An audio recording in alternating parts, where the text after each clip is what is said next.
We're going to set up Max interface and the workflow. When Max is loaded for the first time, there are several things you need to do in order to get the best performance out of it. We'll go ahead and start off by going up to our Customize on our menu bar, and then go down until you see the one that says Preferences. And inside of Preference, this provides you the ability to set up the majority of things inside of Max, how it looks, how it reacts. There's a lot of options inside of here. So, to start off with, we're going to go ahead and start for the first one. You see the one that says Scene Undo.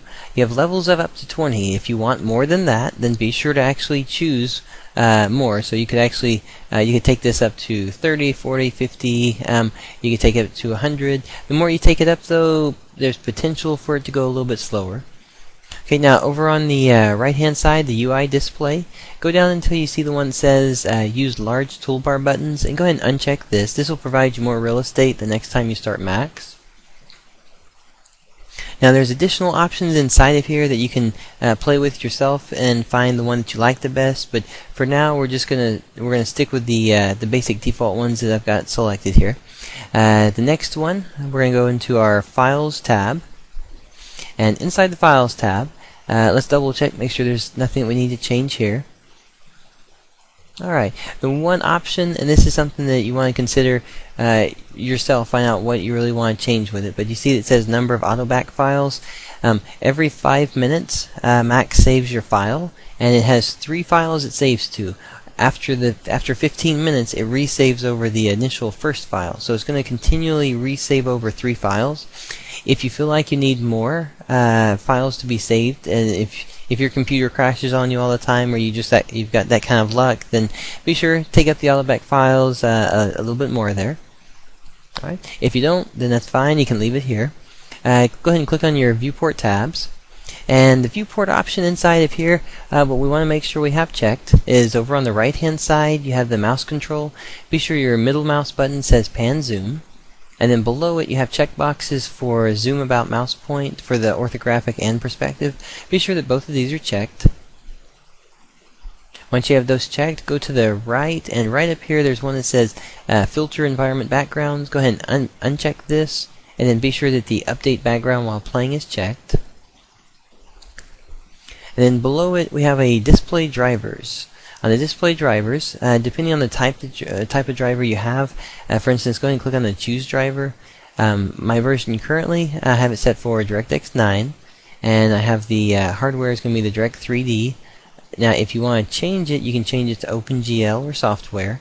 We're going to stick with this one for now, though. Go ahead and click OK on that. Now, the configure driver option, go ahead and left click on this one.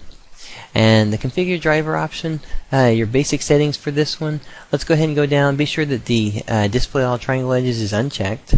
Go down to your Windows updates, and click on the redraw scene on window expose. So go down further here, and we want to see the background texture size. Go ahead and click on the 1024 and 512. You can also just check these two options right here, and it'll match it as close as it can. Your text will look up.